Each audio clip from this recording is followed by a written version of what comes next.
Assalamualaikum. In this video lecture, we will discuss adjective and some rules regarding adjective. So let's start for today. Okay, so there are some adjectives in which we use, which are basically used as a comparative degree, and we use the preposition to after them. We do not use any other preposition. So what is the indication of that adjectives? It is the indication that they end with IOR. Okay, and IOR is basically AOR, and that comes from Latin. ठीक है, for example यहाँ पर कुछ examples हैं, आप अगर वो देखते हैं तो आपको ज़्यादा अच्छे से क्लियर होगा कि like if there is senior, junior, superior and inferior. अब इन सब में ईयर ईयर ईयर और ईयर ये जो चीज़ है ये कॉमन है। अब ये जितनी भी हैं ये सारी की सारी कंपैरेटिव डिग्री हैं, क्योंकि you always compare between the two things to tell which one is the senior and which one is the junior, which one is superior and which one is inferior. So the rule is whenever you are using these words, you have to use to with them and not than. To understand this rule of comparative plus to, we have got an example. अब ये जो example है इसमें आप गौर से देखें कि जो है ना जूनियर वर्ड यूज हुआ है जो कि कंपैरेटिव डिग्री है। अब इसके बाद हमें टू यूज करना है।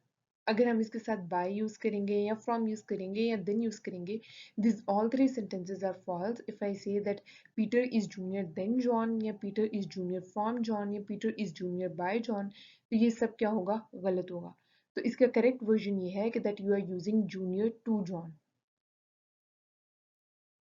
There are some other examples जो कि आपको कंपैरेटिव प्लस टू की थोड़ी सी जो है ना मज़ीद एक्सप्लेनेशन देंगी। अब ये जो पहला सेंटेंस है आप इसके अंदर देखें कि जो वर्ड हम कंपैरेटिव डिग्री का यूज़ कर रहे हैं that is prior. Now I'm going to read the sentence. You have been sent here by another civilization for the express purpose of reconquering prior from invasion. अब इसमें अगर आप prior from लिखेंगे तो that is wrong, ठीक है, और इसी तरह का एरर आपको अंडरलाइन होकर आएगा। आपने क्या करना है कि from की जगह जो चीज़ यूज़ करनी है that is basically to। इसी तरह जो सेकंड एग्जाम्पल है अगर आप उसको रीड करते हैं कि that indigenous machines are superior than foreign equipments। अब इसके अंदर ये जो आप सुपीरियर देन यूज करें हैं that is technically wrong according to the rule. चूंकि ये सुपीरियर आईओआर वाले कंपैरेटिव एडजेक्टिव है तो इसके बाद आपको टू ही यूज करना पड़ेगा, that will be the correct indication.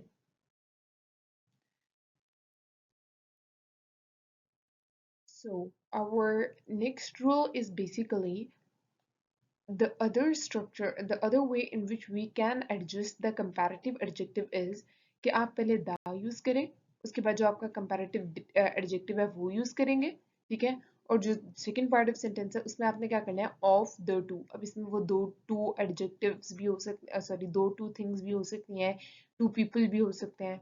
जैसे the comparative can be followed by of plus the two people और थिंग्स बीइंग कंपेयर्ड। अब इस चीज को समझने के लिए what you have to do is you have to see the example. The taller of the two girls was called Parisa. अब इसके अंदर the taller is your comparative degree। इससे पहले आपने क्या स्ट्रक्चर यूज किया? the, उसके बाद देखें of the आ गया अगेन and two girls है। now it's this time these are the two people। इसी तरह of the two opinions traveling by train is the more convenient। अब इसमें भी again of the two options, sorry options जो है again it's something thing आ गई, ठीक है। तो उसके बाद आपने क्या करना है कि जो आपके कंपैरेटिव डिग्री है for example if it is more तो आपने उसके साथ दा यूज करना है। इसी तरह ऑफ द टू इगोलिया is the better place to visit. Way for representing the comparative degree is, first of all we use much or a little and then we add the comparative degree of adjective. In order to understand this, we will go through some examples as well. First of all, the usual intensifier used with the comparatives are much, also very much, far, and a lot. You can also use a little, a bit, and slightly, no, any, etc. to indicate that there isn't much difference. अब इस rule में basically वो ये बता रहे हैं कि that either you use these words यानी कि much, also, very much, for या अलॉट, या फिर आप ये जो सेकंड सेट ऑफ वर्ड्स है a little, a bit, slightly, no, any, ये यूज करें। इन दोनों से कोई इतना खास डिफरेंस क्रिएट नहीं होता, दोनों के दोनों जो है ना आप यूजुअल इंटेंसिफायर्स के तौर पर यूज कर सकते हैं। इस चीज़ को एक्सप्लेन करने के लिए we have got an example, I am feeling much better, thank you, ठीक है। अब इसी तरह अगर आप मच की जगह अ लिटिल लगा देते हैं तो that is also technically correct. आप इसको इस तरह भी बोल सकते हैं आई am feeling a little better, thanks. ठीक है, तो ये कुछ इस तरह से होगा। इसी तरह अब एक चीज़ आपने जो देखनी है ना, that is basically the faulty assumption, और ये एक ऐसी चीज़ है which is being used a lot. ठीक है, तो you have to identify this in first place. अब जो है ना, ये वाली जो चीज़ें एमटी टेस्ट में ज़्यादा पूछी जाती हैं। A comparison that is not logical is called faulty assumption या faulty comparison, and items that are compared must in fact be similar. ठीक है, अब अगर मैंने कोई सी दो चीज़ें कंपेयर करनी है ना, फर्स्ट करें मैंने अपने ड्रेस को किसी दूसरे बंदे के ड्रेस से कंपेयर करना है, तो मैं इस तरह नहीं कहूँगी कि that my dress is better than her. ठीक है, तो अब अगर मैं कुछ इस तरह से सेंटेंस स्ट्रक्चर रखती हूँ ना, तो इसका मतलब है कि मैं अपने ड्रेस को उस लड़की से कंपेयर कर रही हूँ।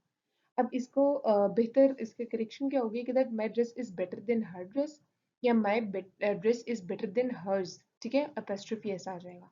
जैसे फॉर एग्जाम्पल यहाँ पर लिखा हुआ है कि that this bag is better than Ali. अब क्या मतलब, अली से आप कंपेयर कर रहे हैं बैग को, अगर आप इस तरह से लिखेंगे तो that would technically be wrong.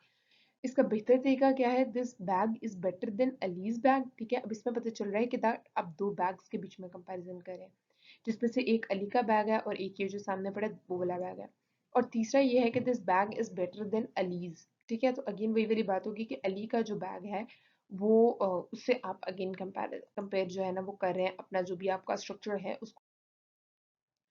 अब हम जो है ना वो सुपरलेटिव्स को डिस्कस करेंगे। सुपरलेटिव्स में भी हम क्या करते हैं, जैसे हमने कंपैरेटिव्स के बारे में भी सारी बात की है, उसी तरह हम उनकी भी जो है ना वो प्रॉपर सेंटेंस कंस्ट्रक्शंस बनाते हैं।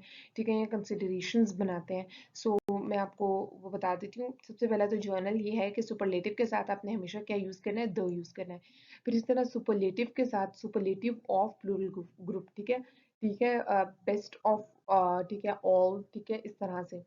ठीक है, इसी तरह सुपरलेटिव इन और प्लेस। ठीक है, ये है अभी हम इन सब की डिटेल पढ़ेंगे, you will get to know better about it then.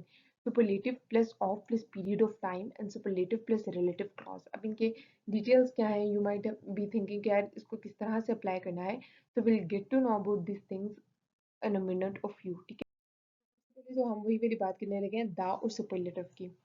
अब यूजली दा जो है ना वो हमेशा सुपरलेटिव एडजेक्टिव जो होते हैं ना उनसे पहले यूज होता है। फॉर एग्जाम्पल कि that which is the best planet. ठीक है, which is the best book, which is the best author, which is the best institute. ठीक है, तो आप which is the greatest building. ठीक है, तो जब भी आप सुपरलेटिव यूज़ करें you have to use the with it. ठीक है, लेकिन अगर आप पोजेसिव डिटर्मिनर ले आते हो ना, तो फिर भी आप फिर आप दा को जो है ना वो रिप्लेस कर सकते हो। ठीक है, पोजेसिव डिटर्मिनर्स कौन से होते हैं, हिज, हर, योर्स, ठीक है, माई, ये सारे पोजेसिव डिटर्मिनर्स। अगर ये आ जाते हैं तो अगेन आप दैट को रिप्लेस कर सकते हो, she is on her best behaviour. ठीक है, इसी तरह अगर आप पोजेसिव डिटर्मिनर्स भी नहीं यूज करें तो फिर आप अपोस्ट्रोफी एस यूज कर सकते हो सुपरलेटिव एडजेक्टिव से पहले in order to replace the. For example the math is on Harry's best subject. ठीक है, अब यहाँ पर हैरीज अपोस्ट्रोफी एस आ गया, तो इसके बाद आपको द यूज नहीं करने की जरूरत पड़ी जो सुपरलेटिव्स हैं उनके साथ। अगेन वही वाली चीज़ जो है उसी ही को इन्होंने यहाँ पर शॉर्टलिस्ट करके जो है ना थोड़ा बेहतर तरीके से बता दिया है कि that you omit the with the superlative adjective when you use it with some possessive determinants, for example my or her, his, etc. और इसके एग्जाम्पल हम लोगों ने पढ़ लिया है कि that this is her best writing। ठीक है, या this is her worst experience। इसी तरह a noun ending with apostrophe s, for example Harry's, is also used before the superlative adjective। this is Aisha's best presentation. ठीक है, तो अब इसके अंदर ये जो आयशाज है इसके साथ जब आपने बेस्ट यूज कर लिया तो there is no need to use the, you can easily omit.